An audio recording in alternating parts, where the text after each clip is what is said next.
You know, there's this, before I introduce myself, there's this sort of a joke that oftentimes in churches, a very holy man is telling the people, be good, be better, but everyone in the church is good. They came because they believe in this. The message is really for people outside the church. So I feel a bit like this is the converted, and maybe these messages are for someone else. But just quickly, my name is Joe Hegenauer. I'm the head of UNHCR. I've been with the UN for about 25 years. I started in '82 in Thailand. So a lot of you guys maybe weren't born. Also, I was responsible for what was called the Federal Republic of Yugoslavia in '94 to '99. I was the head of Kosovo in '97, '98, '99, UNHCR Kosovo. So I saw Kosovo a long time ago, and it's interesting to see it now. Something that I just wanted to say is that everyone here is related to someone who's been a minority. You guys, when the Serbian authorities controlled this place, many people here were minorities. When the airstrikes came, a lot of your parents, friends, relatives, you yourself maybe fled this place, right? So you're young, you've been a minority, and the population, as you mentioned, is women. So all of you guys have been exactly what we're talking about today. You've been minorities, you've been youth, and you've been what's the third one? I keep women. Yeah, women. Not just many women among Yeah, that's what it is. So, my first question is, if we're talking about young women minorities and how does development change, my first question is, how many young women minorities are here? That's my first question. You don't have to answer, but if we're talking about how do we include them in places, well, how do they be included in places like this? And just the opposite, if we believe young minorities and females should be included in things, who are we addressing this message to? Gosh, old men who are majorities.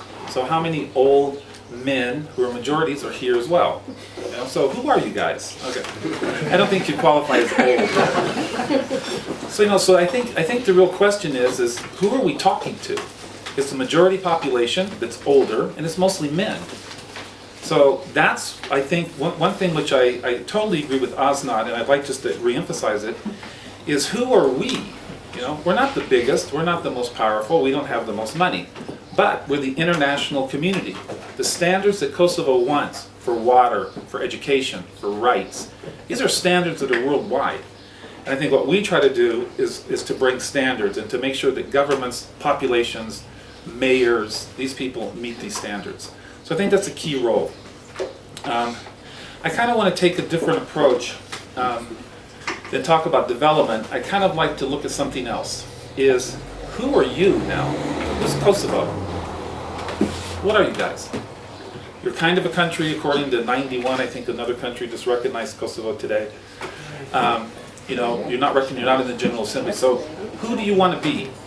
And my first question is UNHCR. What we do worldwide is set standards, and the standards that we set is on law. It's international protection.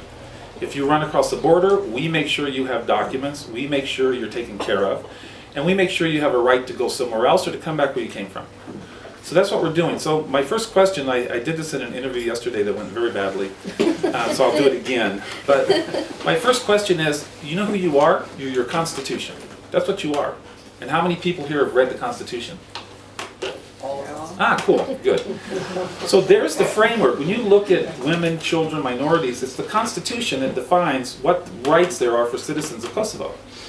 And in my experience, this Constitution is a very ambitious document, and who can enforce it? Only you guys, the people, because there's pieces of it that aren't being fully lived up to. And also just other things when you talk about minorities and women. The Constitution talks about the basic rights of children. The Constitution talks about the rights of people to return to their homes. The Constitution talks about minorities. It talks about children, women. It talks about all this stuff. So instead of trying to decide not only on how to move development along, which everything Osnod and the UN agency say I agree 100% with, but I think you guys have to make sure the Constitution is read and followed. There's 3 quotes I want to give you before my 10 minutes are up. And one of them, which I've always liked, it's by Robert Kennedy, this guy who used to live in America, who was assassinated in '68. He wanted to be president of the United States.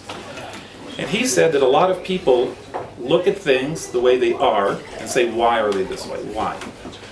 But he dreams of things the way they should be and asks, why not?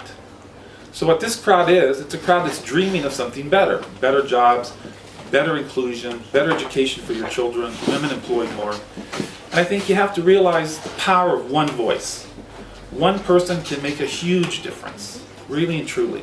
It doesn't take us, to go to the parliament to fight. That's as well. But so I want to just do the emphasis on one voice. The other thing I would like to quote, and I don't know who did this one, but I think it's Thomas Jefferson, who another U.S. guy. But he said, what are the freedoms you guys have? Freedom for language, school, shelter, healthcare, fair trials.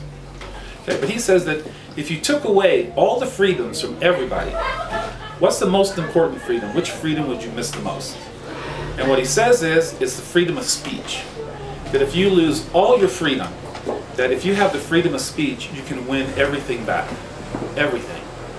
So I want to encourage us and you, and I'm very pleased to be here and be part of this, because this is the people. This is the voice of the people. This is the Constitution actually in 100 bodies. So I think that's very key that you guys realize how much power you really have. So now to kind of move it to minorities, women, and children.